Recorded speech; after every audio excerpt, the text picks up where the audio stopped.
नमस्कार साथियों, मैं हूं मंगलेश पटेल और आज मैं आपके लिए लेके आया हूं कक्षा 10वीं हिंदी का जो पेपर था हमारा। इसके जितने भी जो ऑब्जेक्टिव क्वेश्चंस थे उनके सही आंसर मैं आपके लिए लेके आया हूं। तो साथियों जल्दी से इनका आंसर देख लेते हैं। सही विकल्प चुनकर लिखिए। पहला जो प्रश्न है, गिरजा कुमार माथुर की प्रारंभिक शिक्षा हुई थी, तो इनकी प्रारंभिक शिक्षा हुई थी झांसी में। दूसरा जो प्रश्न है, काव्य के भेद हैं, तो काव्य के भेद कितने हैं साथियों? 2 भेद होते हैं काव्य के। संचारी भावों की संख्या होती है 33। मन्नू भंडारी का बचपन बीता, इसका सही आंसर है अजमेर में। उसके बाद में हास्य रस का स्थायी भाव है, तो इसका हास हो जाएगा। हास्य रस का स्थायी भाव हास। भभूत लगाने से लेखक बन जाते थे, बम भोला, इसका उत्तर सही आंसर आ जाएगा। दूसरा जो प्रश्न है, रिक्त स्थान में सही शब्द चुनकर लिखिए। आत्मकथ्य कविता गुण विद्यमान होता है, तो इसमें आएगा प्रसाद। छाया मत छूना, ये एक कविता है साथियों। उसके बाद में काव्य की शोभा बढ़ाने वाले तत्व अलंकार कहलाते हैं। रस के अंग होते हैं, तो रस के कितने? 4 अंग होते हैं। भाषा के रूप में फादर को देखना चाहते थे, इसका आंसर हो जाएगा हिंदी। मात्रिक छंद में मात्राओं की गणना की जाती है।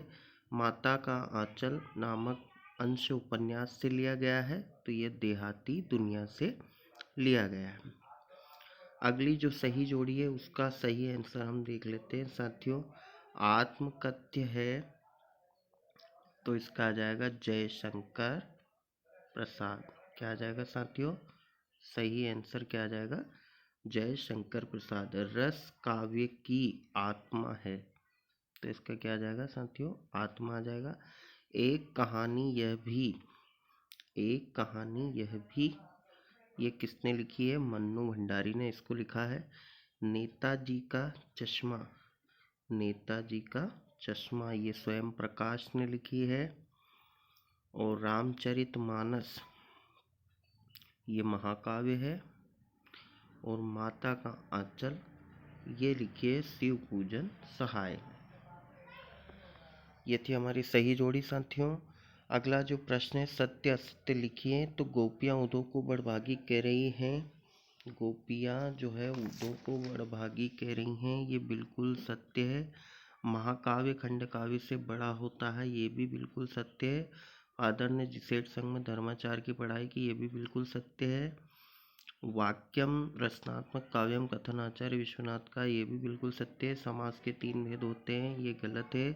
तारकेश्वर नाथ ही भोलेनाथ थे, ये बिल्कुल सही है। उसके बाद में एक वाक्य में उत्तर लिखिए। पाठ्य पुस्तक में संग्रहित सूरदास के पद सूरसागर की किस प्रसंग से लिए गए हैं? तो ये सूर सारावली से लिए गए हैं। क्या नाम है साथियों उसका? सूर सारावली। उसके बाद में वन के विभव में क्या जो है कूट कूट कर भरा है? तो ये शोभा और सौंदर्य। शोभा और सौंदर्य। वीर रस का स्थायी भाव है उत्साह। माँ की उपमा किससे की गई है? तो ये भगवान से की गई है। उसके बाद में संधि के कितने भेद होते हैं? संधि के 3 भेद होते हैं, स्वर संधि, विसर्ग संधि, व्यंजन संधि। उसके बाद में नाक किसका घोतक होती है? तो नाक जो हमारी होती है वो सम्मान का घोतक होती है। जॉर्ज पंचम की नाक में किस पर विंग किया गया है? तो इस पर जो है सरकारी तंत्र